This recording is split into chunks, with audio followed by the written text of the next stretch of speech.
ကားတစ်စီးကိုတနာရီမိုင်6ဆိုင်နှုန်းနဲ့အမြန်လမ်းမကြီးပေါ်မှာမောင်းနေတယ်လို့ဟုတ်လေမြင်ယောင်ကြည့်လိုက်ပါရှင်ကားကအရှိန်နဲ့သွားနေတာပေါ့ဟုတ်ပါတယ်ရှင်ရုတ်တရက် engine wire အကုန်လုံးခန်းချောက်သွားတဲ့ဆိုပါစို့ကားကချက်ချင်းကြီးတော့ရက်တက်မသွားသေးဘူးလေဒါပေါ့အရှိန်နဲ့ဆိုတော့ရှေ့ကိုဆက်ပြီးလိမ့်နေတော့ပဲဖြစ်မှာပါဟုတ်တယ်ရှင်ဒါပေမဲ့အတွင်းပိုင်းကိုနားထောင်ကြည့်ရင်တော့တန်လက်တန်အချင်းချင်းပို့တိုက်ကြိတ်ဝါနေတဲ့အတန်တွေကိုကြားရမှာပါဂီယာတွေချို့ယွင်းလာတဲ့အတန်ပေါင်းစုံရောရှင်အပြင်ဘက်ကကြည့်ရင်တော့ကားကသွားနေတယ်လို့ထင်ရတာကိုဒါပေမဲ့အတွင်းထဲမှာတော့အဖူလွန်ခဲ့ပြီး engine တစ်ခုလုံးပျက်စီးဖို့တဖြည်းဖြည်းနီးကပ်လာနေပြီဖြစ်ပါတယ်ဒီကနေ့ကျွန်တော်တို့ဖြူလုံးမဲ့အသေးစိတ်လေ့လာဆွေးနွေးမှုအစီအစဉ်မှာလေခစ်တဲ့အဖွဲ့အစည်းတွေနဲ့အသင်းတော်ကြီးတွေကိုအဲ့ဒီလို engine wine ခါနေတဲ့ကားကြီးတစ်စီးလုံးမဲ့မြင်တဲ့အမြင်တစ်ခုကိုလေ့လာသွားကြမှာပါရှင်ဟုတ်ကဲ့ဗျာတော်တော်လေးစိတ်ဝင်စားစရာကောင်းတဲ့အမြင်တစ်ခုပဲဟုတ်ပါတောင်ဝကွန်ဆယ်80ခုနှစ်က8 to fresh ရရသားရဲ့တဲ့ကောင်းကင်ပေါ်မှာစီသစ်ဆိုတဲ့စာအုပ်ကိုအခြေခံပြီးဆွေးနွေးသွားမှာပါဟုတ်လေမူရင်းကောင်းစဉ်က fresh oil from heaven ပေါ့မှန်ပါတယ်ရှင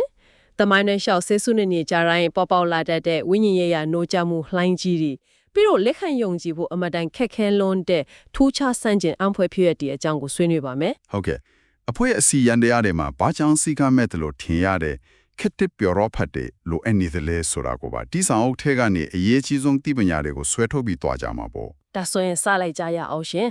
ဒီဆောင်အုပ်ကတင်ပြထားတဲ့စီတစ်ဆိုတဲ့အယူဆကအခုနကကျွန်မပြောသွားတဲ့ engine wire overman နဲ့တော်တော်လေးကိုက်ညီနေတယ်မဟုတ်လားရှင်အတိအကျကိုကိုက်ညီနေတာပါပဲဟိုလေဒီစီတစ်ညစ်အရေးပါပုံကိုအပြည့်ဝနားလဲဖို့ဆိုရင်စာရေးသူကတမိုင်းချောင်းကိုဘယ်လိုပြန်လဲတုံးတက်ထားတယ်လဲဆိုတာကိုအရင်ဆုံးကြည့်ရမှာပဲတမိုင်းချောင်းဆိုတာကဘယ်လိုမျိုးလဲရှင်အခမ်းအနားတွက်ချက်ပြထားတာပါဟာနဲ့40တဲ့ချင်းဖရောအချင်းစရာလိုခက်နေရပေါ့ဟုတ်တယ်ဗျဥပမာပေးရရင်တန်ကိုရခုနှစ်မှာ Azusa Street Revival လို့ခေါ်တဲ့နိုးချမှုကြီးဖြစ်ပေါ်ခဲ့တယ်အော်အဲ့ဒါကတာမန်ဘာသာရေးအစည်းအဝေးလေးတခုမဟုတ်ဘူးလေမဟုတ်ပါဘူးဗျာကဘာဝမ်လုံးကိုပြန်နှံသွားတဲ့ခေတ်တဲ့ပင်ကြကိုတဲ့ဝိညာဉ်ရေးလှုပ်ရှားမှုကြီးရဲ့အစပြောရနေရဖြစ်ခဲ့တာပါအင်မတန်ကြီးမားတဲ့တမိုင်းဝင်အချိုးကွယ်တစ်ခုပေါ့ဆိုတော့အဲ့ဒီကနေအတိအကျအနှစ်40ကြာဆိုရင်1940ခုနှစ်ရောက်သွားမှာပေါ့ရှင်မှန်ပါတယ်ဗျ1940ခုနှစ်မှာနောက်ထပ် line ကြီးတကူထပ်မံပေါ်ထွက်လာပြန်ပါတယ်အဲ့ဒီချိန်ကနာမည်ကျော်ခဲ့တဲ့ Smith Wigglesworth ဆိုတဲ့ပုဂ္ဂိုလ်ကြီးကွယ်လွန်ပြီးနောက်မှာပေါ့Oli Oral Roberts လိုမျိုးခေါင်းဆောင်တဲ့ဦးဆောင်တဲ့အနာငင်းချင်းဝိညာဉ်ရေးရ line ကြီးစတင်ခဲ့တဲ့အချိန်ပေါ့နော်ဟုတ်ကဲ့ Healing Revival လို့ခေါ်တာပေါ့နှစ်40ဆိုတဲ့ဂိမ်းကနန်းကတော်တော်လေးကိုတိကျနေတာပဲနော်အမြဲတမ်းအဲ့လိုပဲကွက်တိခစ်နေတာလားရှင်စာရေးပူကအဲ့ဒီ line ကြီးတစ်ခုကြားမှာလေ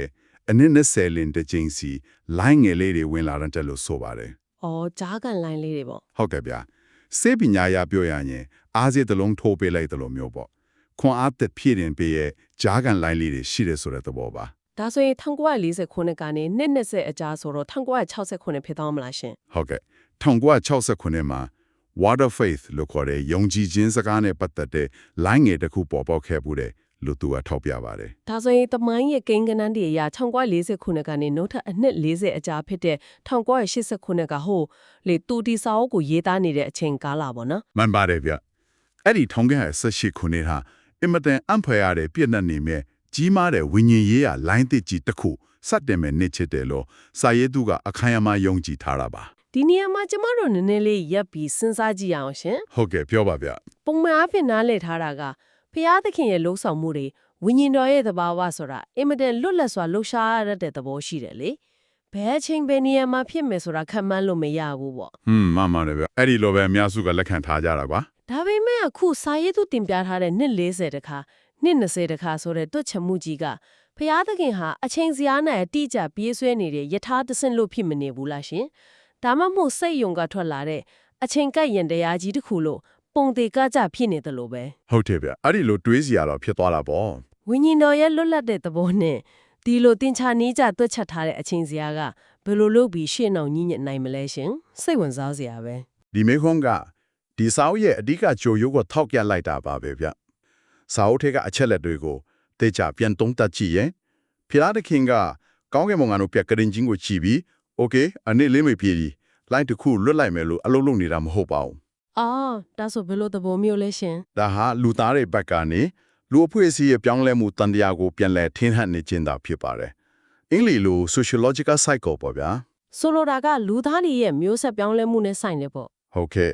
ရှင်းအောင်ပြောရင်လူအဖွဲ့အစည်းတစ်ခုဒါမှမဟုတ်ဘာသာရေးအဖွဲ့အစည်းတစ်ခုဟာနိုးချတဲ့ကြွမှုအတစ်တစ်ခုကိုရရှိပြီးချိန်မှာအဲ့ဒီအရှင်ရဟန်ကိုမျိုးဆက်တဆက်ဆက်ပဲထင်းထင်းထားနိုင်လေရှိပါတယ်ခမန်းကြီးအနည်း40ဝန်းကျင်လောက်ပေါ့ဗျာတဖြည်းဖြည်းနဲ့အဲ့ဒီမူလတွန်းအားတွေကအေးဆက်လာမယ်ပေါ့ဒါပေါ့ဗျာစီမင်းစီကန်းတွေလူထုံးလုံးနေတဲ့အဖြစ်နဲ့အဖွဲ့အစည်းရန်တရားထဲမှာအမြင့်တွယ်သွားတတ်ပါတယ်ဟုတ်တယ်မူလတီထောင်သူတွေကွယ်လွန်သွားပြီးဒုတိယသုံးမဟုတ်တတိယမျိုးဆက်ရောက်လာတဲ့အခါမူလကရှိခဲ့တဲ့စိတ်အားထက်သန်မှုမရှိတော့ဘူးလေမှန်ပါတယ်အဖွဲ့အစည်းကြီးဆက်လက်ရပ်တည်ရေးကိုပဲဥစားပေးတဲ့ bureaucracy စနစ်ကြီးဖြစ်သွားပါတယ်အဲ့ဒီလိုအဟောင်းကြီးဆွေးမြင့်လာတဲ့အချိန်ရိုးရွင်းလာတဲ့စနစ်တွေကိုပြန်လည်မွားမှန်ဖို့လိုအပ်ချက်အမြင့်ဆုံးကိုရောက်လာတဲ့အချိန်ဟာခန့်မှန်းခြေနှစ်40ကြာတိုင်းဖြစ်လေရှိတာပါ။အော်ဒါကိုစာရေးသူကဝိညာဉ်ရေးတာအမြင်နဲ့ကြည့်ပြီးစနစ်ဟောင်းကြီးပြိုကျမသွားဖို့စီတိမဖြစ်မနေလိုအပ်လာတဲ့အချိန်ကာလအဖြစ်ဖွင့်ဖော်ထားတာကိုလူသားတွေရဲ့မျိုးဆက်အပြောင်းလဲနဲ့ချိတ်ဆက်စဉ်းစားလိုက်တော့ပိုပြီးယုတိတန်သွားတယ်ရှင်။ဟုတ်တယ်ဗျ။ဒီတော့1989ခုနှစ်မှာလှိုင်းတစ်တစ်ခုရောက်လာပြီဆိုရင်အတိတ်ကလှိုင်းဟောင်းတွေပေါ်မှာပဲရက်တက်နေတဲ့အသင်းတော်တွေကဘလို့ဖြစ်သွားမလဲဆိုတဲ့အချက်ကိုစာရေးသူကဆက်ပြီးသုံးသပ်ထားပါတယ်အစောပိုင်းမှာကျွန်မပြောပြတဲ့ကားအင်ဂျင်ဝိုင်ဥမာကဒီနေရာမှာအရင်ကိုထိရောက်တယ်နော်ရှင်စာရေးသူက1339 model Marjorie ကားဟောင်းကြီးတစ်စီးအကြောင်းကိုဥမာပေးထားတယ်လीအဲ့ဒီကားဟောင်းကြီးပေါ့အဲ့ဒီကားကြီးရဲ့ gear box ထဲမှာစီလုံးဝမရှိတော့ဘူးတဲ့ဒါကြောင့် gear ချင်းလိုက်တိုင်းရှေ့ကိုတလန်တိုးဖို့ကြိုးစားတိုင်းမှာတန်ပေါင်းစုံမြည်ပြီးညီးသွားနေတတ်တယ်ဟုတ်ကဲ့ယနေ့ခေတ်အသင်းတော်ကြီးဟာလေအဲ့ဒီကားဟောင်းကြီးလိုပဲဝิญဉ်ရေးကစီးသက်မရှိတော့ဘူးလို့သူကဆိုလိုတာပါရှေ့ဆက်မသွားနိုင်တော့ပဲအဖွဲ့အစည်းအတွင်းထဲမှာဖြစ်တင်ဝေဖန်မှုတွေညီးသွားမှုတွေနိုင်ငံရေးလွန်ဆွဲမှုတွေနဲ့တာအချိန်ကုန်နေကြတယ်လို့ဆိုတာပေါ့ဒီမာဂျူရီကားဟောင်းကြီးဥမာပြင်သူကပီထရုရဲ့ဇလန်ကိုပါထဲသွင်းပြီးအင်မတန်ကင်းထန်တဲ့ဝေဖန်မှုတစ်ခုလုပ်ထားပါသေးတယ်ဗျာပေထရုဆိုတော့ဟိုလေခရစ်တော်အဖန်ခံရခြင်းကအကြောင်းကိုပြောတာလားရှင်အတိအကျပါနဲ့ခရစ်တော်အဖန်ခံရခြင်းမှာပေတရုဟာအပြင်ကအေးခဲနေတဲ့ယာဒီဥရုဒန်ကိုရှောင်ပြီးအဆောင်လီဖိုးထားတဲ့မိဘုံဖေးမှာနှွေးထွေးစွာထိုင်နေခဲ့တယ်လေဟုတ်တယ်အဲ့ဒီလိုလုံခြုံတဲ့နေရာမှာထိုင်နေရင်းနဲ့သူဟာခရစ်တော်ကိုညှင်းပယ်ခဲ့တာပါဒီပုံကြီးကိုယူပြီးတော့စာရေးသူကယနေ့ခေတ်ဟောပြောသူတွေခေါင်းဆောင်တော်တော်များများဟာလည်းမိမိတို့ရဲ့ဂုံကနာအဖွားစီဆိုတဲ့လုံခြုံနှွေးထွေးတဲ့မိဘုံဖေးမှာပဲဇိမ်ကြကြထိုင်နေကြတယ်လို့ဆိုပါတယ်အော်အပြင်ထွက်ပြီးတန်ရှင်းသောဝိညာဉ်တော်ရဲ့လက်ဆက်တွေလှုပ်ဆောင်မှုအသစ်တွေကိုမရင်ဆိုင်ချင်ကြဘူးပေါ့ဟုတ်တယ်ဗျကိုယ့်ရဲ့လာစာကိုယ့်ရဲ့ယာဒူကိုယ့်ရဲ့တက်တောင်တက်တာအချင်းတွေကိုမထိခိုက်စေချင်တဲ့အတွက်အဲ့ဒီစီးတစ်တွေကိုမတိချင်အောင်ဆောင်ညှင်းပယ်နေကြတယ်လို့ထောက်ပြထားပါတယ်တက်တောင်တက်တာဇုံcomfort zone ထဲမှာပိတ်မိနေတဲ့သဘောပေါ့ရှင်အသစ်အဆန်းကိုလက်ခံရမှာထက်အလို့မဖြစ်တော့ဘူးဆိုတာသိနေရင်တောင်ယင်းဤကျွမ်းဝင်ပြီးတာစနစ်ဟောင်းကြီးထဲမှာပဲစနစ်ချင်းကြတယ်လို့တဘာဝပဲလေမှန်ပါဗျာလူတွေကအပြောင်းလဲကိုကြောက်တတ်ကြတာကိုဒီဥပမာတွေကိုကြည့်ရင်ဒါဟာဘာသာရေးနယ်ပယ်တစ်ခုတည်းနဲ့သက်ဆိုင်တဲ့ကိစ္စမဟုတ်တော့ဘူးလို့ကျွန်မမြင်မိတယ်ရှင်ဘယ်လိုမျိုးလဲဗျာရှင်းပြပါအောင်ခေတ် corporate လုံကိုင်းခွင့်နေရီမန်းချက်ပျောက်ဆုံးနေတဲ့အစိုးရအဖွဲ့အစည်းတွေနဲ့ပါသွားပြီးအတိအကျကိုက်ညီနေတယ်လေ company တစ်ခုမှာမူလတည်ထောင်သူတွေရဲ့ passion တော့မဟုတ်မူလတွင်အောင်လုံးဝဆုံးရှုံးသွားပြီဆိုပါစို့ရှင်စီမရှိတဲ့ခီးရတယ်လို့ဖြစ်သွားပြီပေါ့ဒါပေါ့ဝန်ထမ်းတွေကြားမှာအချင်းချင်းအပြစ်တင်မယ်ရုံးတွင်းနိုင်ငံရေးတွေများလာမယ်လုပ်ငန်းကရှေ့မရောက်တော့ပဲအချင်းချင်းပုတ်တိုက်ပြီးအတန်ပလန်နေပဲထက်လာတော့တယ်တကယ်ကိုလက်တွေ့ကြတဲ့နိုင်ရှင်ချက်ဖေလားဒါကိုကြည့်ချင်းအပြင်စီတစ်ဆိုတာဝိညာဉ်ရဲ့ခွန်အားသက်တဲ့မဟုတ်ပဲလက်တွေ့လောကမှာအဖွဲ့အစည်းတိုင်းမရှိမဖြစ်လို့အပ်တဲ့အသက်တဖန်မွေးဖွာလာတဲ့တက်ကြွမှုလို့ပါကောက်ချက်ချလို့ရနိုင်ပါတယ်ရှင်အတိအကျပါပဲအဖွဲ့အစည်းတစ်ခုဟာမူလရည်ရွယ်ချက်ပျောက်ဆုံးသွားတဲ့အခါစီမင်းလီစာရွက်စာလိုင်းနေနဲ့ပဲလဲပတ်နေရဲ့တတ်မဲ့ရန်တရားကြီးဖြစ်သွားပါတယ်အဲ့ဒီခါမှာအဖွဲ့အစည်းကိုပြန်လဲအတစ်တွင်းဖို့စီတစ်အပြည့်အဝပြန်လဲရရှိဖို့လိုအပ်လာပါတယ်ဟုတ်ပါတယ်ရှင်ဒီစာအုပ်ကတော့အဲ့ဒီစီတစ်ကိုဝิญဉ်ရေးရရှုတော့ကနေအဓိကတင်ပြထားတာပါပြီးတော့အဲ့ဒီစီတစ်အပြည့်အဝရရှိလာတဲ့အခါဘယ်လောက်အထိကြီးမားတဲ့အကျိုးသက်ရောက်မှုတွေရှိလာနိုင်တယ်လဲဆိုတာကိုလည်းတင်ပြထားသေးတယ်ဗျာဘယ်လိုအကျိုးသက်ရောက်မှုတွေလဲရှင်အင်မတန်မှထူးခြားစမ်းကြယ်လို့နဲ့လူသားတွေရဲ့ဉာဏ်နဲ့စဉ်းစားလို့မရနိုင်တဲ့တက်တေခံချက်တွေနဲ့တင်ပြထားတာပါဒီအပိုင်းကစာအုပ်ရဲ့အငင်းပွားဖွယ်အကောင်းဆုံးနဲ့စိတ်ဝင်စားဆုံးအပိုင်းကိုဆိုနိုင်ပါတယ်ဟုတ်တယ်ဒီဖြစ်ရပ်တွေကိုဖတ်ရတဲ့အခါတကယ့်ကိုရုပ်ရှင်ထက်ကဇလန်းတွေလားလို့တောင်းထင်ရတယ်ရှင်ပထမတစ်ခုက Jesuit ဘုန်းတော်ကြီးဟောင်းတို့ရဲ့အကြောင်းလေး မှန်ပါတယ်ဗျာ Jesuit ဘုန်းတော်ကြီးပေါ့ ယေရှုဆိုတာကကက်သလစ်အသင်းတော်မှာပညာတတ်တီကျူးကျောင်းဆင်ခြင်မှုကိုအဓိကထားတဲ့ပုဂ္ဂိုလ်ကြီးစုဝေးရဂွိုင်းတစ်ခုဖြစ်နေတော့ဒီလိုအလွန်အမြင်ထူးခြားတဲ့ဖြစ်အမျိုးနဲ့ဆက်ဆက်နေတာကပိုပြီးစိတ်ဝင်စားစရာကောင်းနေတယ် သူကဘာဖြစ်သွားတာလဲဗျာ အဲ့ဒီဘုံတော်ကြီးကမိုးချိုးပစ်ခံရပြီးတီးဆုံးသွားတယ်လေရှင်ပြီးတော့ငရက်ကိုရောင်သွားတယ်လို့ဆိုတယ်ငရက်တွန်းတဲ့ကိုပြုတ်ကျခါနီးရဲမှာတင်ဖရာသခင်ကရက်တက်လို့လို့အမိန်ပေးလိုက်တဲ့အတွက်သူအသက်ပြန်ရှင်လာခဲ့တယ်တဲ့ ဟာတကယ်ကြီးလားဗျာ ဟုတ်တယ်ပိုပြီးတုံလို့စရာကောင်းတာကသူအသက်ပြန်ရှင်လာတဲ့အချိန်မှာသူ့ရဲ့ရုပ်အလောင်းကိုရင်ခွဲရုံမှာဆေးသွင်းပြီးအဝတ်တင်နဲ့ရက်ပတ်ထားပြီးပြီရှင်အဲ့ဒီရက်ပတ်ထားတဲ့အဝတ်တင်နဲ့ပဲထားပြီးဖုန်ကြီးကျောင်းကိုပြန်ရှောင်သွားခဲ့တယ်တဲ့ ချက်တီးထားစရာပဲနော်အဲ့ဒါနဲ့ပြီးသွားတာလား မပီဒီဝရှင်တော့ဘယ်မှာသူယာထားစီးနေတော့ဖျားတဲ့ရဲ့အတန်တို့ကိုကြားရပြီးယာထားပေါ်ကနေလွှတ်စားဖုန်ကြီးတွေကိုခုံချလိုက်တဲ့အတွက်ရှေ့နားမှာဖြစ်တဲ့ဆိုးရွားတဲ့ယာထားတိုက်မှုအန်ဒီယေကနေတီတီလေးလုတ်ကင်းခဲ့တဲ့ဆိုတဲ့အဖြစ်ဖြစ်ဒီပါဝင်ပါတယ် ဒီလုံးနဲ့မပြီးသေးပါဘူးဗျာစာရေးသူကိုအမြဲတမ်းပြင်းပြင်းထန်ထန်ဝေဖန်တဲ့သူတယောက်ရဲ့ Iris Setter မျိုးစားခွေးလေးကားကြိတ်ခံရတဲ့ဖြစ်လေပါသေးတယ် အော်ခွေးလေးလားခွေးလေးကဘာဖြစ်သွားလို့လဲရှင် ခွေးလေးကရိုးတွေအကုန်လုံးကြေမွားပြီးတေလူမျိုးပါဖြစ်နေချိန်မှာအဲ့ဒီဝေဖန်သူကိုယ်တိုင်ကစာရေးသူစီကိုပြေးလာပြီးဆူတောင်းပေးဖို့အကူအညီတောင်းခဲ့ရတယ်ဗျာ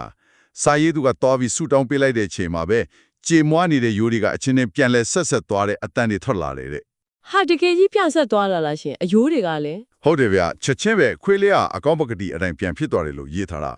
ပါဝဲပါတယ်နောက်တဲ့ချင်းရှားတဲ့ဖြစ်တစ်ခုလေးရှိသေးတယ် ဟုတ်ကဲ့ပြောပါအောင်ရှင် ဟိုဒေခမ်းမတစ်ခုမှာစာရေးသူကဝိညာဉ်တော်ရဲ့တန်ခူးကြောင့်ကျမ်းမြင်ပေါ်ကိုလဲကျသွားတဲ့အချိန်သူ့အပေါ်ကိုကြီးမားတဲ့အကျိတ်ယောဂါရှိနေတဲ့အမျိုးသမီးကြီးတအုံပြုတ်ကျလာတယ်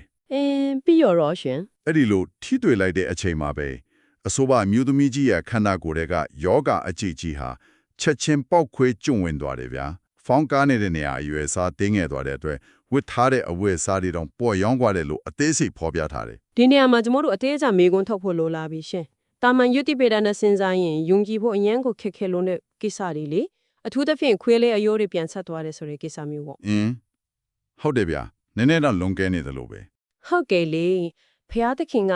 ဝေဘန်လူတယောက်ရဲ့အိမ်မွေးခွေးလေးကိုအဲ့လောက်ကြီးမားတဲ့အမွေနေနဲ့ကုသပေးဖို့တကယ်ပဲစိတ်ဝင်စားပါမလားလို့စဉ်းစားစရာဖြစ်လာတယ်အဲ့တော့ကျမသိချင်တာကဒီလိုအလွန်အမင်းထူးခြားစမ်းကြယ်လုံးနဲ့အစွန်းရောက်နေတဲ့ဖြစ်ရက်တွေကိုစာရေးသူကဘာကြောင့်ထဲ့သွင်းရေးသားခဲ့တာလဲရှင် မေးကျင်တယ်မိခွန်းပါပဲဗျ ဒါတွေကိုစာသားအတိုင်းဖြစ်ရက်မှန်တမိုင်းဝင်အထောက်ထားတဲ့အနေနဲ့ယုံကြည်ဖို့တင်ပြထားတာလားဒါမှမဟုတ်လူတွေရဲ့ကျင်းမြောက်နေတဲ့ယုံကြည်ခြင်းစွမ်းရည်ကိုချဲ့ထွင်ပြဖို့အစွန်းရောက်ဥပမာတွေအနေနဲ့တင်စားအသုံးပြုထားတာလားရှင် စာအုပ်ရဲ့အာဘောကိုအတိအကျလေ့လာခြင်းဗျာစာရေးသူကဒီဖြစ်ရက်ဒီကိုတင်စားချက်တွေသို့မဟုတ်ဥပမာပုံမြင်တွေနဲ့လုံးဝရေးသားထားတာမဟုတ်ပါဘူးသူကိုယ်တိုင်ကိုတွေ့ကြုံခဲ့ရတဲ့တခဲလက်တွေ့ထိရမှန်တဲ့အနေနဲ့အခိုင်အမာယက်တီတင်ပြထားတာပါ ။အော်တကယ်ဖြစ်ပျက်ဒီလို့သူကဆိုလိုတာပေါ့ ဟုတ်တယ်ဗျာဒါပေမဲ့ပိုကြီးကြီးတာကဘာကြောင့်ဒီလိုအဆုံးရောက်တဲ့ဇလန်ဒီကိုရွေးချက်ထက်တွင်ခဲ့တယ်လဲဆိုတဲ့ရည်ရွယ်ချက်ပါပဲအစောပိုင်းကကျွန်တော်တို့ဆွေးနွေးခဲ့တဲ့ဖွဲ့စည်းရန်တရားကြီးတွေဟာဝิญဉ်ရဲ့အတွေ့အကြုံတွေကိုအယံလုံခြုံစိတ်ချရတဲ့ဘောင်းတစ်ခုထဲမှာပဲထည့်လောင်ထားလိုက်ကြတယ်လေ ။ဟုတ်ကဲ့ခံမှန်းလို့ရတဲ့တရားဟောချက်တွေတာမန်ဖြူဖြစ်စင်လောက်ပဲရှိတဲ့စုကောင်းခြင်းတွေနဲ့ကျင့်တတ်နေကြတယ်ဆိုတဲ့သဘောပေါ့ရှင် မှန်ပါတယ်စာရေးသူကအဲ့ဒီလုံခြုံစိတ်ချရမှုဆိုတဲ့ဘောင်းကြီးကိုရက်ချိုးပစ်ချင်တာပါခွေးလေးတစ်ကောင်ကိုကုသပေးတယ်ဆိုတဲ့ဖြစ်ရက်ကဘောင်းကိုပြသချင်တယ်လဲဆိုတော့ဖျားတကယ်တန်ဖို့တော့ဟာလူသားတွေဖန်တီးထားတဲ့ဘာသာရေးအစောအန်တွေလှုပ်ထုံလုံးနေတဲ့အပြင်ပတ်မှာလဲအကီးဝတက်ရောက်နိုင်လွန်ရှိတယ်ဆိုတာကိုပြသချင်တာပါဗျာ ။အေးဆိုလိုတာကတာမန်အသိဉာဏ်နဲ့လက်ခံနိုင်တဲ့တသံတတာယုံကြည်မှုမျိုးကနေဆွဲထုတ်ချင်တာပေါ့ ဒီလိုပြန်ထန်တဲ့ shock value ပါတဲ့တက်တဲ့ခြံရက်တွေကိုတမင်ရည်ရွယ်ချက်ရှိအသုံးပြုထားတာဖြစ်ပါတယ်ဗျာ ။ဒါဆိုရင်ဒီလိုအံ့ဝဲတန်ခိုးတွေဒီစစ်သက်ကိုဘလို့နီးလာနဲ့ရရှိနိုင်တယ်လဲဆိုတဲ့မိခုံးထောက်လာပြီးရှမ်း။တန်ခိုးဆိုတာမိုးချိုးပစ်ချလိုက်ဘလို့ကြက်ပန်းရလာတာလားဒါမှမဟုတ်စနစ်ကြတဲ့ပြင်ဆင်မှုလိုအပ်သလားဆိုတာပေါ့ အဲ့ဒါကိုစာရေးသူကတမန်ကျမ်းစာတွေကအေလီယာနဲ့အေလိရှေတို့ရဲ့ဇလံကိုအသုံးပြုပြီးရှင်းပြထားပါတယ်ဗျာ anointing by association ဆိုတဲ့ပူးပေါင်းပါဝယ်ခြင်းဖြင့်ရရှိသောဘိသိက်ဆိုတဲ့အယူအဆပါ အေလီယာနဲ့အေလီရှဲဆိုတာကဆီယာနဲ့တပည့်ဆက်ဆိုင်ရေးမျိုးပေါ့ရှင်အေလီရှဲဟာတခြားသော prophet ကျောင်းသား90လိုမျိုးအဝေးကနေကြည့်ပြီးဟန်လို့နေသူမဟုတ်ဘူးလို့ဆိုရလေ မှန်ပါတယ်သူကဆရာဖြစ်သူအေလိယာရဲ့အနီးကပ်ဆုံးမှနေထိုင်ပြီးအဆုံးထိတိုင်တစ္ဆာရှိစွာကစားခဲ့တဲ့အတွက်ကြောင့်ဆရာဖြစ်သူထက်20တော့တန်ခိုးဝတ်ယုံ double portion ကိုစက်ထန်ရရှိခဲ့တယ်လို့ဆိုပါတယ် စာရေးသူကိုယ်တိုင်လည်းအစပိုင်းမှာတင့်အိုဆရာတဦးစီမှာအင်တာဆေးတဲ့လို့ကို၄နှစ်ခွဲကြအောင်စိတ်ရှည်လက်ရှည်လုတ်ကင်ခဲ့ပြီးမှအခုလိုတန်ခိုးပါတဲ့တောင်းဝင်းကိုရရှိခဲ့တာလို့သူ့အတွေ့အကြုံကိုထည့်သွင်းတင်ပြထားတယ်ရှင် ဟုတ်တယ်ဗျတေဆုံးသွားတဲ့ပုံကိုကြည့်တဲ့တန်ခိုးကိုလိုက်လံရှာဖွေနေမဲ့အစားမိမိရှေ့မှာလက်ရှိနေတဲ့ခေါင်းဆောင်တွေကိုကူညီတာ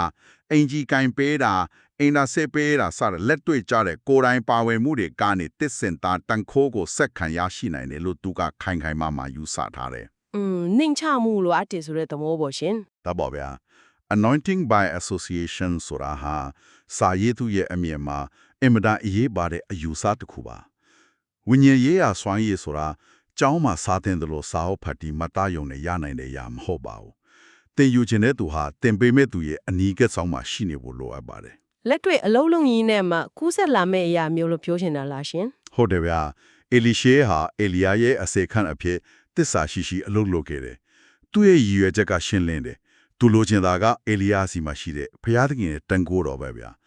တခြားကျောင်းသား9လေကတော့အဝေးကနေပဲကြည်နေကြပြီလက်တွေ့အပင်ပန်းကံဖို့စံတာမရှိကြဘူးလေ မိမိကိုနှိမ်ချောက်ဖို့လဲစံတာမရှိကြဘူးပေါ့ ဟုတ်ကဲ့စာရေးသူကဒီအချက်ကိုမိမောင်းထိုးပြသည်ယနေ့ခေတ်လူငယ်တွေဟာအောက်ခြေထင်လုတ်တီကိုမလုတ်ချင်ကြပဲအလွယ်တကူနဲ့ချက်ချင်းနေရာတကူရချင်နေကြတယ်လို့ထောက်ပြထားပါတယ် ဒါမဲ့ဒီနေရာမှာကျွန်မတော်တော်လေးကိုတွန်းလှန်ချင်နေရှင် push back လုပ်ချင်တာပေါ့ ရပါတယ်ဗျာပြောပါအောင် မိမိလွန်ချင်တဲ့အခဏနာဒါမှမဟုတ်စွန့်ရည်တစ်ခုခုရဖို့အတွက်ခေါင်းဆောင်တယောက်ကိုအနိကလိုက်လံပြုစုနေရမယ်အင်ဂျီကွန်ပေးရမယ်ဆိုလေအယူဆကိုတိကျစဉ်းစားကြည့်ပါရှင်ဒီလောက်ရဟာခစ်သက် corporate လုပ်ငန်းခွင်တွေမှာယာတို့တက်ဖို့အတွက်ကိုယ့်အထက်လူကြီးကိုဖားရနေတဲ့အလုပ်ရမျိုးနဲ့ဘာများကွာချလို့လဲရှင် CEO ကို coffee ဖြောတိုက်တဲ့လူရမျိုးပေါ့ ဟုတ်တယ်လေကိုလိုချင်တာရဖို့အတွက်အကျိုးလိုညောင်ရင်လောင်းတဲ့သဘောမျိုးအတိအကျတက်ရောက်မနေဘူးလားလို့ကျမတို့ညင်မိတယ် အပေါ်ရန်ရှုထောင့်ကနေကြည့်ရင်တော့ corporate လောကကဖားရတဲ့အပြုမှုနဲ့တူတယ်လို့ထင်စရာရှိပါတယ်ဗျာဒါပေမဲ့စာရေးသူတင်ပြလို့တဲ့အဓိကကွာခြားချက်ကအဲ့ဒီလောက်ရဲ့နောက်ွယ်ကရွေးချက်နဲ့မိမိရဲ့စိတ်နေသဘောထားကိုဘလို့ပြုပြင်ပေးတယ်လဲဆိုတဲ့အချက်ပါပဲ ဆိုလိုတာကဖားရတာမဟုတ်ဘူးပေါ့ corporate လောကမှာဖားရတဲ့ဆိုတာကကိုကြိုးစီပွားရာသူငွေကြေးအတွက်တဲ့အယောင်းဝယ်လို့တာဖြစ်ပါတယ်ဒါပေမဲ့အေလိရှာရဲ့လူရဖြစ်စေစာရေးသူကိုယ်တိုင်အိနာစေတဲ့လူရဖြစ်စေအဲ့ဒါတွေဟာလူကြားကောင်းအောင်ဟန်ဆောင်တာမဟုတ်ပဲမိမိရဲ့မာန ego ကိုရိုက်ချောဖို့တဲ့လှုပ်ဆောင်ရတဲ့ဝိညာဉ်ရေးရာလေ့ကျင့်ခန်းတွေဖြစ်ပါတယ်ဗျာ ဒါပေမဲ့နေပါအောင်ရှင်သူတို့ရဲ့နောက်ဆုံးရည်မှန်းချက်ကအာနာတော့မ20တန်ခိုးကိုရဖို့ဆိုဒီနှိမ့်ချမှုဆိုတာကလည်းအဲ့ဒီတန်ခိုးကိုရဖို့အတွက်ပေးဆက်ရတဲ့ရောင်းဝယ်တစ်ခုလို့ဖြစ်မနေဘူးလားအတန်ခိုးလိုချင်လို့အိမ်နာဆေးပြနေတာမျိုးဆိုရင်ကော အဲ့ဒီတင်းမာမှုကတကယ်ကိုအရေးကြီးတဲ့ချက်ပါဗျာစာအုပ်ရဲ့အာဘော်အရာရှင်းပြရင်ဖျားတခင်ရဲ့ကြီးမားတဲ့တန်ခိုးဆိုတာမာနကြီးပြီးအတ္တမတည့်ရဲ့သူတယောက်ရဲ့လက်ထဲရောက်သွားရင်အဲ့ဒီလူကပါဖျက်ဆီးပစ်နိုင်တဲ့အရာဖြစ်ပါတယ် အော်ဆိုတော့ကြိုတင်ပြင်ဆင်တဲ့သဘောလား ဒါကြောင့်မလို့အင်သာဆေးတာအင်ဂျီကင်ပေးတာတွေဟာတန်ခိုးရဖို့အတွက်ပေးရတဲ့လမ်းငွေမဟုတ်ပါဘူးဗျာအဲ့ဒီကြီးမားတဲ့တန်ခိုးကိုခံနိုင်ရင်ရှိအောင်ထိတ်သိမ်းနိုင်အောင်မိမိကိုယ်ကိုကြိုးတင်ပြင်ဆင်တဲ့ကာကွယ်ရေးလုပ်ငန်းစဉ်တစ်ခုပါ အော်အတ္တကိုအရင်မချိုးနိုင်ပဲနဲ့စီသစ်ကိုလက်ခံလို့မရဘူးဆိုတဲ့သဘောတရားကို မှန်ပါတယ်ခေါင်းဆောင်တယောက်အပေါ်အကျွမ်းမဲ့သစ္စာရှိခြင်းကနေတဆင့်ဝိညာဉ်ရေးရာစည်းကမ်းကိုသင်ယူတာဖြစ်တဲ့အတွက်တာမန်ဖားရပြီးနေရာယူတာနဲ့လုံးဝမတူညီဘူးလို့စာအုပ်ထဲမှာရှင်းလင်းစွာချင်းခွင်ကကြီးဆွေးနွေးထားပါတယ်ဗျာ ဒါဆိုရင်ဒီလိုပြင်းထန်တဲ့နှိမ့်ချမှုလုပ်ငန်းစဉ်တွေကနေတဆင့်တန်ခိုးရရှိလာတဲ့ခေါင်းဆောင်တစ်တွေဟာဘာကြောင့်ယခုခေတ်မှာအလွန်အရေးကြီးလာတယ်လဲဆိုတာစစ်ကြည့်အောင်ရှင် ဟုတ်ကဲ့ဗျာ စာဝဲနောက်ဆုံးပိုင်းမှာစာရေးသူကအတင်းတော်တွေမှုဥဆောင်ဖို့အတွက်ဆရာများထက်ဆိုင်ရင် profit များနဲ့တမန်တော်များပြန်လည်ပေါ်ထွန်းလာဖို့လိုအပ်တယ်ဆိုရဲ့အချက်စီကိုဦးတည်သွားတယ်လေ ဟုတ်ကဲ့ဗျဆရာကြီးကတမန်ကျမ်းစာကိုတွင်တင်ပေးယုံရှင်းပြပေးယုံတက်တက်ပဲဖြစ်တယ်လို့သူကဆိုပါတယ် ပရောဖက်တွေကတော့ဖျားသခင်ရဲ့လိုဝတ်ချက်တွေကိုတိုက်ရိုက်ဖွင့်ဟာပြောဆိုသူတွေဖြစ်ပြီး ဖျားသခင်ရဲ့ကြီးမားသောစိတ်ပမာဏကိုယူဆောင်လာသူတွေဖြစ်တယ်လို့တင်စားထားတဲ့ရှင် A big dose of God ပေါ့ A pictures of ကိုလို့တုံးလုံးထားတာကအရန်ကိုတိကျပါတယ်ဗျာ prophet တွေဟာတာမန်စာတွေ theory တွေကိုပဲတွင်တင်မဲ့သူတွေမဟုတ်ပဲအစောပိုင်းကပြောခဲ့တဲ့အန်ဖွယ်ဖြစ်ရတဲ့လိုမျိုးဖျားသခင်ရဲ့မြင့်မောက်တော်နဲ့တန်ဖိုးကိုလက်တွေ့သဲဆောင်လာမဲ့သူတွေဖြစ်တယ်လို့ဆိုလိုတာပါ ဘီလောစစ်မှန်တဲ့ပရိုဖက်တူဟာဒေါ်လာ10,000ပေးပြီးငှားရမ်းလို့ရနိုင်တဲ့သူမျိုးမဟုတ်ဘူးလို့လည်းဆိုတယ်နော်ရှင်ဖျားသခင်စေခိုင်းရဲ့ငွေကြေးမရတဲ့လူနည်းစုအေးတွေရှိတဲ့အသင်းတော်လေးတွေစီကိုတော့တားရောက်မဲ့သူတွေဖြစ်တယ်တဲ့ ဟုတ်ကဲ့ယနေ့ခေတ်အသင်းတော်တွေမှာတင် जा ရဲ့ပိုင်းကအလွန်အားကောင်းနေပေမဲ့လက်တွေ့လှူရှားသက်ဝင်မှုပိုင်းမှာတော့အရန်ကိုအားနည်းနေတယ်လို့စာရေးသူကမြင်ပါတယ်ဒါကြောင့်ပိုင်းလောင်နေတဲ့စနစ်ကြီးကိုလုံနိုးဖို့ prophet တွေလိုအပ်လာတာပါ ဒီလို prophet တွေကိုလက်မခံဘဲငွေကြေးနဲ့ထိန်ချိုးချင်တဲ့အသင်းတော်တွေဟာမကြခင်မှာ၆တွေ့သွားလိမ့်မယ်လို့လည်းတတိပေးထားသေးတယ်ရှင် prophet တွေဟာငွေကြေးနဲ့ဝယ်လို့မရဘူးအဖွဲ့အစည်းရဲ့စီမင်းတွေနဲ့ချုပ်ချယ်ချင်းချောက်လို့မရဘူးဆိုတဲ့အချက်ကသူတို့ရဲ့လွတ်လပ်မှုနဲ့ဖျားသခင်အပေါ်မှာအကျွမ်းမြတ်နာခံမှုကိုမိမောင်းထုတ်ပြနေတာဖြစ်ပါရဲ့ဗျာ အဲ့ဒီနေရာမှာကျွန်မထပ်ပြီးနိုင်ရှင်ကြည့်ချင်တာလေးတစ်ခုရှိတယ်ရှင် ဟုတ်ကဲ့ပြောပါဗျာ ဒီလို prophet တွေဆိုတာတင်ငင်နေတဲ့စနစ်ကြီးကိုဝင်ရောက်ကဲတင်မဲ့ဖြူစင်တဲ့ကယ်ဆယ်ရေးသမားတွေလားဒါမှမဟုတ်ပဲစီကမ်းပေလို့ထုံးလုံးလို့ကိုမှ group မဆိုင်ကတော်လန်ရေးသမားတွေ rebels လားရှင် တော်တော်လေးစဉ်းစားစရာကောင်းကမိကုန်ပါဗျာ ဘာဖြစ်လို့လဲဆိုတော့ထင်းချုပ်လို့မရတဲ့စွမ်းအားတရက်ဟာစီကမ်းတက်ကြလဲပတ်နေတဲ့အဖွဲ့အစည်းတစ်ခုတည်းဝင်လာတဲ့အခါဖြစ်ပေါ်လာမဲ့ပုတ်တိုက်မှုတွေကတော်တော်လေးကိုစိတ်ဝင်စားစရာကောင်းနေလို့ပါ အဲ့ဒါကတော့ဒီစာအုပ်တအုံလုံးရဲ့အဓိကတင်မာမှု core tension ကြီးပါပဲဗျာ သူတို့ကစီသစ်ကိုယူဆောင်လာမှတေးကြပေမဲ့အဲ့ဒီစီသစ်ရဲ့အရှင်အဟုန်ကတီဆဲစနစ်ကြီးကိုဖြိုးခွဲပစ်မလားသို့မဟုတ်ပုံမကောင်းမအောင်တီဆောက်ပေးမလားဆိုတာစဉ်းစားစရာပဲရှင် အဖွဲ့အစည်းရန်တရားတွေကတည်ငြိမ်မှုနဲ့ထိန်းချုပ်မှုကိုအမြဲတမ်းလိုလားကြတယ်လေဒါပေမဲ့ profit တွေယူဆောင်လာတဲ့စီသစ်ကတော့အဲ့ဒီထိန်းချုပ်မှုတွေကိုဖောက်ထွက်ပြီးလွတ်လပ်တဲ့လှုပ်ရှားမှုကိုဖြစ်စေပါတယ်ဒါကြောင့်ပုတ်တိုက်မှုကတော့မလွယ်မသွေရှိလာမှာပါဗျာ ဟုတ်ကဲ့ ဒါပေမဲ့စာရေးသူရဲ့အမြင်မှာတော့ဒီပုတ်တိုက်မှုဟာပျက်စီးမှုမဟုတ်ပဲတေဆုံးနေတဲ့အသက်မဝင်တော့တဲ့စနစ်ဟောင်းကိုဖြတ်သိမ်းပြီးအသက်ဝင်တဲ့စနစ်တစ်ခုကိုပြန်လဲမွေးဖွားဖို့အတွက်မရှိမဖြစ်လိုအပ်တဲ့ဖြစ်စဉ်တစ်ခုဖြစ်ပါတယ်ဗျာ အင်ဂျင်ဝိုင်ခါနေတဲ့ကောင်းဟောင်းကြီးကိုပြင်ဆင်ဖို့ဆိုရင်အင်ဂျင်ကိုဖြိုးချရတဲ့အလုပ်ကတော့လုပ်ရမှာပဲဆိုတဲ့သဘောပေါ့ရှင် အတိအကျပါဗျာ ဒါဆိုရင်ဒီကနေ့လစ်လာဆွေးနွေးခဲ့တဲ့အကြောင်းအရာဒီဟာယနေ့ခေတ်လူသားတွေအတွက်ဘာကြောင့်အရေးပါတယ်လဲဆိုတာကိုခြုံငုံကြည့်ရအောင်ရှင် ကောင်းပါပြီဗျာ ကျမတို့ဟာတရင်အချက်လက်ဒီအလွန်ပေါများလွန်းတဲ့ခေတ်ကြီးထဲမှာနေထိုင်နေကြရတယ်လीအရာရာတိုင်းကို UT ပေတာနဲ့အပြေရှာချင်းကြတယ်ဒါပေမဲ့ကချိန်ထဲမှာပဲစီးမင်းတွေအောက်မှာပိတ်လောင်ခံထားရတဲ့အခါမျိုးမှာလူသားတွေရဲ့အတွင်းစိတ်နဲ့တဲကနေစမန်ပြီးအဆိုင်တက်ထွေးတဲ့ဝิญဉ်ဟေးရအတွေ့အကြုံတက်ဒီကိုတောင့်တလာကြတယ် raw and direct အတွေ့အကြုံပေါ့ရှင် ဟုတ်တယ်ဗျဒီလိုလက်ဆက်တဲ့ converted fresh oil ကိုလူတိုင်းကပုံစံတစ်မျိုးစီနဲ့ရှာဖွေနေကြပါတယ် ဘာသာရေးနယ်ပယ်မှာပဲဖြစ်ဖြစ်လောကီအဖွဲ့အစည်းတွေမှာပဲဖြစ်ဖြစ်ရက်တက်မနေပဲအသက်တဖန်ပြန်လည်လန်းဆန်းဖို့လိုအပ်တယ်ဆိုတဲ့အတ္တိတရားကနားဆင်နေသူတွေအားလုံးနဲ့သက်ဆိုင်နေပါတယ်ရှင် ဒါပေါ့ဗျာအဖွဲ့အစည်းတိုင်းအတွက်အမှန်ကန်တဲ့သင်ခန်းစာပါပဲ နောက်ဆုံးအနေနဲ့ဒီနေ့ဆွေးနွေးမှုမှာမပါဝင်ခဲ့သေးတဲ့နားဆင်သူတွေကိုယ်တိုင်ဆက်လက်တွေးတောဖို့စဉ်းစားကြမေးခွန်းတစ်ခုကိုခြံရစ်ချခြင်းပါတယ်ရှင် ဘယ်လိုမျိုးခုမျိုးလဲဗျ စာအုပ်ရဲ့အစပိုင်းမှာဖော်ပြခဲ့တဲ့နင်း40လျံတစ်ကြိမ်ကြီးမားတဲ့လိုင်းကြီးတွေပေါ်ပေါက်လာတဲ့တမိုင်းဝင်တွတ်ချက်မှုကိုပြန်တရိရကြည့်ပါရှင်1900ခွန်1940ခွန်1980ခွန်ဆိုပြီးဖြစ်ခဲ့တယ်လी မှန်ပါဗျာအဲ့ဒီ cycle ပေါ့ အကယ်၍စာရေးသူရဲ့ဒီတန်တရားလဲပတ်မှု theory ဒါမှန်ကန်ခဲ့မယ်ဆိုရင်1980ခွန်နဲ့နောက်ထပ်အနှစ်40ကြာလာမဲ့ကြီးမားတဲ့လိုင်းတကြီးရဲ့အချိန်ကာလဟာ2020ခွန်နဲ့ခင့်နေပါတယ်ရှင် ဟာဟုတ်တယ်ဗျအခုဆိုကျွန်တော်တို့ဟာ2029ခုနှစ်ကိုရောက်ရှိဖို့အရန်ကိုနီးကပ်နေတဲ့အချိန်ကာလကိုရောက်နေပါပြီ ဒီတော့ယနေ့ခေတ်ဘာသာရေးနဲ့ယုံကြည်မှုနဲ့ပဲအပိုင်းဝိုင်းတွေကြားမှာသို့မဟုတ်လူအဖွဲ့အစည်းတွေရဲ့လုံးမှာမိကတော်တော်စီးတဲ့သို့မဟုတ်ကြီးမားတဲ့အပြောင်းလဲကြီးတစ်ခုကတိစစ်စွာနဲ့ဥကြွပြင်ဆင်နေပြီလဲဆိုတာတွေးထောစရာပါပဲရှင်ဒီကနေ့အစီအစဉ်ကိုတော့ဒီမှာပဲရနာခွင့်ပြုပါ ဟုတ်ကဲ့ကျေးဇူးတင်ပါတယ်ဗျာ